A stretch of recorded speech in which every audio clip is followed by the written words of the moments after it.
এটা হলো শ্রীমদ্ ভগবদ গীতা।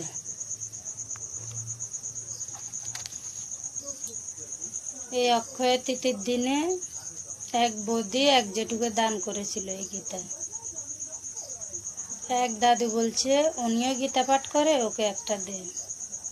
তো ওই জেঠু খুশি হয়ে আমাকে এই গীতাটা দান করে দিয়েছে।